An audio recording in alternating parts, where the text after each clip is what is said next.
નમસ્કાર દર્શક મિત્રો, હું છું એન્કર અર્પિતા પટેલ। દેશભરના તાજા અને સચોટ સમાચાર આપણી ભાષામાં જોવા માટે A1 અભિપ્રાય ન્યૂઝમાં આપનું હાર્દિક સ્વાગત છે। હવે જોઈએ મુખ્ય સમાચાર। મોટા ખુટવડામાં નેક્સોમ ચેરિટેબલ ફાઉન્ડેશન દ્વારા અનાજની કીટનું વિતરણ। મહુવા તાલુકાના મોટા ખુટવડા ગામે નેક્સોમ ચેરિટેબલ ફાઉન્ડેશન દ્વારા ગરીબ તથા જરૂરિયાતમંદ પરિવારોને અનાજ કીટનું વિતરણ કરવામાં આવ્યું હતું। આ સેવાકીય કાર્યક્રમ ફાઉન્ડેશનના અધ્યાપક જીતેન્દ્રભાઈ દેડિયાના માર્ગદર્શન હેઠળ યોજાયો હતો। કાર્યક્રમ દરમિયાન ઉમેશભાઈ મહારાજ તેમજ સામાજિક કાર્યકર અને પત્રકાર રમેશ ચિંચુવાડિયાના સહયોગથી અશક્ત, દિવ્યાંગ, નિરાધાર વૃદ્ધો તથા ગરીબ પરિવારોને અનાજ કીટ અપાઈ હતી।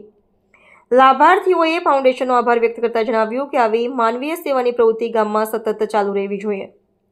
ફાઉન્ડેશનના અધ્યાપક જીતેન્દ્રભાઈ દેડિયાએ જણાવ્યું કે મોટા ખુટવડા સરકારી હોસ્પિટલમાં જો કોઈ પ્રસૂતાબેનને મદદની જરૂર પડે તો અમારી સંસ્થા હંમેશા મદદ માટે તૈયાર રહેશે। કાર્યક્રમના અંતે ઉમેશભાઈ મહારાજ તથા ફાઉન્ડેશન તરફથી સામાજિક કાર્યકર અને પત્રકાર રમેશ ચિંચુવાડિયા તથા તેમની ટીમનો આભાર વ્યક્ત કરવામાં આવ્યો હતો। સાથે સાથે ગરીબ પરિવારોને ગાદલા, તકિયા અને ઓશિકા જેવી ચીજવસ્તુઓનું પણ વિતરણ કરવામાં આવ્યું હતું। ફાઉન્ડેશન તરફથી જણાવાયું કે ગામની સરકારી હોસ્પિટલમાં પ્રસૂતા બહેનોને ભોજન અથવા અન્ય જરૂરી મદદની જરૂર પડે તો ઉમેશભાઈ મહારાજ, હુકાભાઈ અને સામાજિક કાર્યકર રમેશ ચિંચુવાડિયા સાથે સંપર્ક કરવાથી શક્ય હોય એટલી મદદ ઉપલબ્ધ કરાવવામાં આવશે।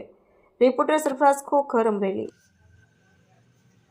અમારા ગામના સામાજિક કાર્યક્રમ જે રમેશભાઈ ચિંચવાડિયા જે હરહંમેશ ગરીબ લોકોની વારે આવે છે અને બધી મદદ પૂરી પાડે છે। આજે પણ નેક્સોમ ચેરિટેબલ ટ્રસ્ટ દ્વારા જે અનાજ કીટનું વિતરણ જે અસક્ષમ લોકો હોય એને માટે કરવામાં આવ્યું છે, એમાં બહુ મહત્ત્વની ભૂમિકા ભજવી આખા ગામની અંદર। અને તમે લોકો પોતપોતાની ટીમે પોતપોતાના યોગદાન આપી અને જે અમારું સૌભાગ્ય સેવા કરવાનું પ્રાપ્ત પૂરું કર્યું છે એ બદલ તમારો અને રમેશભાઈ ચિંચવાડિયા સામાજિક ગામ કાર્યકર એનો ખૂબ ખૂબ આભાર માને છે રમેશભાઈ।